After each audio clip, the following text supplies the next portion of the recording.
উত্তরবঙ্গের সেরা আলু চচ্চড়ি।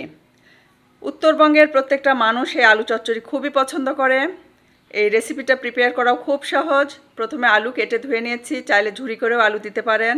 এখানে পেঁয়াজ কুচি, 3-4টা টমেটো স্লাইস করে দিচ্ছি, রসুন থেতলে দিচ্ছি, স্বাদ মতো কাঁচামরিচ, লবণ, হলুদের গুঁড়া। পাবদা মাছ খুব সুন্দর করে কেটে ধুয়ে দিচ্ছি। এখানে টুকরো করে নিয়েছি পাবদা মাছ। প্রথমে লবণ হলুদ দিয়ে পাবদা মাছ খুব সুন্দর করে মাখিয়ে নেব।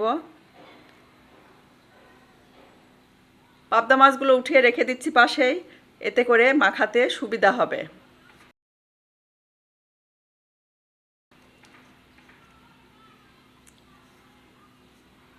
দিয়ে দিচ্ছি ধনেপাতা কুচি, সরিষার তেল। তেলের পরিমাণটা একটু বেশি দিব, কারণ আলুর পরিমাণটা কিন্তু অনেক বেশি। দিচ্ছি শুকনা মরিচের গুঁড়া।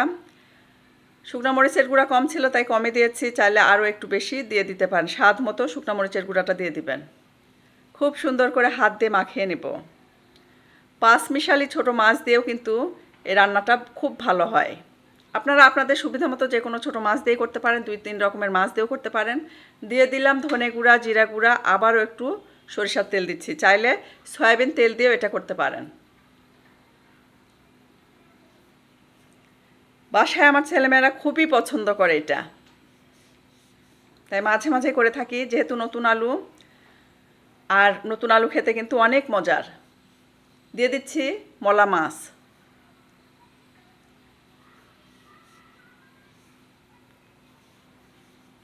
খুব সুন্দর করে মাখিয়ে নিয়েছি। মাখামাখি যত ভালো হবে রান্না কিন্তু তত ভালো হবে। বিষয়টা হচ্ছে মাখাতে মাখাতে আপনার অর্ধেক রান্না হয়ে যাবে। পাবদা মাছ দিয়েছি, দিয়ে দিচ্ছি গরম পানি, যাতে করে রান্নাটা তাড়াতাড়ি হয়ে যায়। মাছগুলো ঢেকে দিব।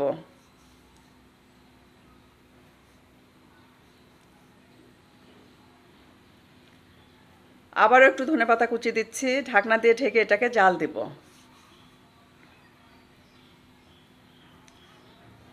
মাছ ঘাটাঘাটি করার কোনো দরকার নেই, জাস্ট লবণটা একটু চেক করে নেবেন।